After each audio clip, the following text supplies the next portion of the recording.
Então, eu queria falar, bom, esse filme, né, que eu vi ontem e tal, como eu acabei de ver o Reginaldo no Velhos Bandidos, né? Então, eu estou achando muito interessante esse movimento que está tendo no cinema brasileiro de os atores mais maduros, vamos dizer assim, ocuparem um lugar diferente, né? Uma posição mais ativa, de ter sonho, de ter projeto, de ter romance, não só uma fragilidade, né? Então eu queria que vocês falassem um pouco de como é que foi esse desenvolvimento é um projeto muito pessoal de vocês também, né? Que é pai, filho, as fotografias são do Reginaldo mesmo. Eu queria que vocês contassem um pouco como é que foi esse projeto todo. Quer começar só para mudar um pouco? Não, você que é o diretor. Então, na verdade, esse filme ele surgiu por um desejo meu de trabalhar com meu pai, eu já num momento mais maduro da minha profissão, e também por uma lacuna que a pandemia acabou nos dando, assim, entre as coisas ruins, ela acabou nos dando tempo para conciliar as nossas agendas. Então eu falei, vamos fazer um filme, e ele topou na hora, e só que a gente fez um filme de uma forma não usual, sem equipe, sem uma produção, sem orçamento. Então eu usei o que eu tinha à mão, e os cenários que eu tinha eram cenários de verdade.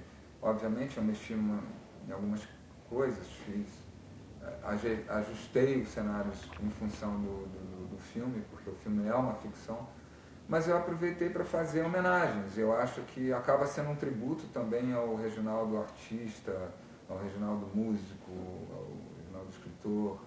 A gente não conhece muito esse lado. Eu, por exemplo, não conhecia o lado músico do Reginaldo, que ele compõe, né? Eu acho bacana o filme apresentar isso também. E aí, para concluir, eu acabei deixando, eu falei, vou deixar os cartazes, porque também o personagem, ele ama ler, ele gosta de cinema. Então, aquilo, como são cartazes que o Reginaldo está muito novo, nem todo mundo vincula, obviamente, quem é menos atento. Quem é mais atento vai vincular, mas aquele personagem ao Reginaldo em si. E eu acabo fazendo uma homenagem à família Faria, ao Roberto, ao cinema e ao Reginaldo, né? E o Reginaldo, ele antes de ser ator, ele já era músico, então acho que é ele melhor falar. Melhor explicar essa história aí. Como é que é esse lado do músico? Eu comecei a estudar violão, eu tinha 13 anos de idade. Meu irmão mais velho levou um violão lá para casa e eu peguei o violão, botei ele deitado aqui, fiquei tocando assim. Ele virou e falou, não, Reginaldo, é assim que se toca. E aí me mostrou a posição. Aí no dia, sei lá, uma semana depois, ele me deu um método de violão, de Mateo Carcassi, que era um método dos clássicos espanhóis, italianos e tal. E eu comecei a estudar sozinho. Depois eu estudei no Rio de Janeiro com o Antônio Rabelo, que era, se eu não me engano, avô do Rafael Rabelo. E daí eu fui seguindo essa trilha e compondo. Eu achei que eu deveria compor e deu certo. E acabei virando um músico, mas não profissional. Nunca ousei tocar para público, em lugar nenhum. E eu até fiquei surpreso porque eu ganhei o prêmio no Festival de Cinema de Los Angeles como a melhor trilha sonora do festival. No Comune Curtas também, lá em Campina Grande. Comune Curtas, em Campina Grande. E também ganhei o prêmio Los Angeles como melhor ator. E lá em Campina Grande também como melhor ator. Também lá na Santa Catarina. Enfim, essas coisas todas ficaram muito misturadas, né? Então, até antes de ser ator, eu também fui técnico. Trabalhei como assistente de câmera do primeiro filme que meu irmão dirigiu. Você entrou para o cinema pelo lado técnico, Pelo lado técnico. E quem que te descobriu ator? Foi teu irmão que te jogou para ser ator? Não? Foi meio uma coincidência. o ator que ia fazer o segundo filme do meu irmão, no dia da filmagem ele sumiu. Ninguém encontrou ele. Aldair Soares. O nome dele era Aldair Soares. Era um cantor de baião e tal. E o filme contava mais ou menos essa história.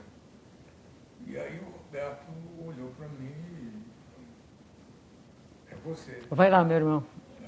E eu tinha feito um pequeno curso de teatro em Nova Friburgo, na cidade que eu morava, com um cantor de ópera famoso, que chamava-se Adato Filho. E o Roberto, achando que eu tinha já algum conhecimento de palco e essas coisas todas, fez um teste comigo e eu fiz e aí deu certo. Deu super certo, né? Bom, a gente vê inclusive no filme, né, vários momentos de você como ator, né? Inclusive aquela cena do Grande Otelo é do Assalto ao Trem Pagador, né? Que realmente é dos maiores filmes do cinema brasileiro de todos os tempos, né? É verdade. E tem assim, tem várias fotos, tem cartazes, né? De algum modo esse personagem é uma soma de coisas que você fez também, né? Embora ele seja ficcional, né? É um tributo a ele, né? Ao artista como um todo, assim. Eu ficava às vezes olhando o Regis dirigindo aquele filme e aí me veio à cabeça um livro que eu li do Grotowski, Em Busca de um Teatro Pobre. Aí eu fiquei aqui falando, pô, nós estamos em busca de um filme pobre, será que nosso filme é pobre? Porque a gente não tinha nada, tinha só uma câmera e a ideia na cabeça. Mas logicamente que eu descartei essa ideia da cabeça porque a gente não estava em busca de uma coisa pobre, a gente queria fazer uma coisa rica que fosse tão rico quanto as coisas do Grotowski. Né? Claro. E deu certo. Deu certo. Deus, Inclusive, certo. a opção por preto e branco também, como é que foi isso, Regis? Você... Não, porque o preto e branco, ele geralmente é muito descartado, né?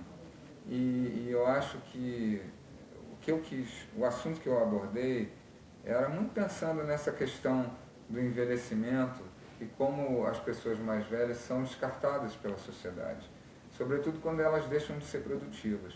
O personagem do Reginaldo é produtivo assim como ele é até hoje. E mesmo assim ele se sente invisível, porque por essa razão. ele fala as coisas, os filhos não fazem o que ele quer na hora, né? Sim. Eu acho que mais do que... Essa é a sociedade íntima, né? Mas a sociedade, de um modo geral, ela descarta as pessoas mais velhas, né? Você não serve mais. E o preto e branco, se você perguntar para 10 pessoas, você quer ver um filme preto e branco?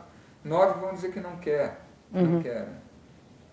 Então eu acho que, além do personagem ser analógico, eu de uma forma subjetiva, isso era muito mais para mim. Obviamente cada um tem a sua leitura, a partir do momento que o filme fica pronto, cada um vê como bate para essa pessoa, para as pessoas. Né? Eu queria dizer, olha só, o preto e branco pode ser legal, o preto e branco pode ser interessante, porque esse cara pode ser interessante, tem coisas para dizer. Então, o preto e branco também remete ao cinema clássico, né?